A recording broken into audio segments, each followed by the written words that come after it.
Real estate sector को पीछे की जानिब क्यों धकेला जा रहा है? जब इतना जबरदस्त सेक्टर है, वैल्यू एडेड सेक्टर है, तो काम क्यों नहीं करने दिया जा रहा, आगे क्यों नहीं बढ़ने दिया जा रहा? वजूहात क्या है?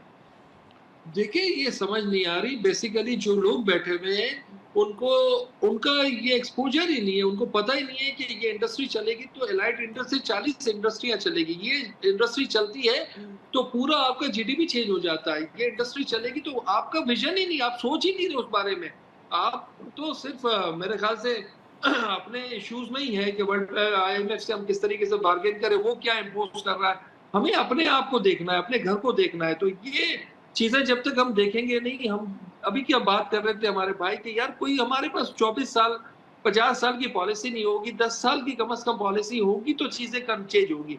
जब हमारे पास पॉलिसी नहीं होगी, जी। हम 4 दिन पहले, 8 दिन पहले बजट बनाएँगे और बस इसको पेश कर देना है और हमारी जान छूट जानी है, तो क्या बजटिंग है? मुझे तो समझ नहीं आ रही कि किस तरीके से चीज़ें आगे चलेगी। आप अपने लोगों को काम नहीं देंगे, अपने लोग काम नहीं करेंगे, हमारी इंडस्ट्री नहीं चलेगी, तो कैसे होगा? लोग बाहर 1-1 मिलियन साल में माइग्रेशन है, 1 मिलियन प्लस लोग जाते हैं बाहर। जी।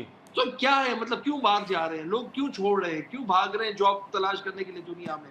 इसलिए कि उनको कहीं कोई चीज़ नज़र नहीं आ रही, उम्मीद नज़र नहीं आ रही। खदशात क्या जब तक हैं इस आप बजट उम्मीद नहीं में? देंगे। इस बजट में कौन-कौन से टैक्सेस रियल एस्टेट सेक्टर पे लग सकते हैं? आपके खदशात क्या हैं?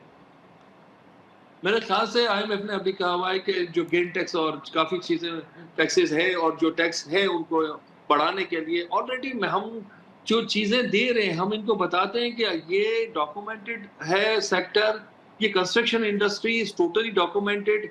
हर आदमी हमारा रजिस्टर्ड है इनकम टैक्स में। हम जब प्लॉट लेते हैं तो 10% ऑफ द एफबीआर वैल्यू पहले एडवांस देते हैं। हम जब सेल करते हैं तो 10% वैल्यू एडिट सेल करके देते हैं। हम जीएसटी जितना मटेरियल लेते हैं उसका 18% जीएसटी होता है, जी। वो भी हम कैरी फॉरवर्ड नहीं करते। हम अपना 35% टैक्स भी देते हैं। हम 1% आपका ट्रांज़ैक्शन जो आपका 15 बिलियन से ज़्यादा हो, जी। 150 मिलियन से ज़्यादा होता है, वो भी देते हैं। तो इसके बावजूद भी आप कहते हो कि real basically construction industry is totally different. अगर वो वैल्यू एडेड चलाएँगे नहीं तो कैसे होगा? लोगों को जॉब नहीं मिलेगी।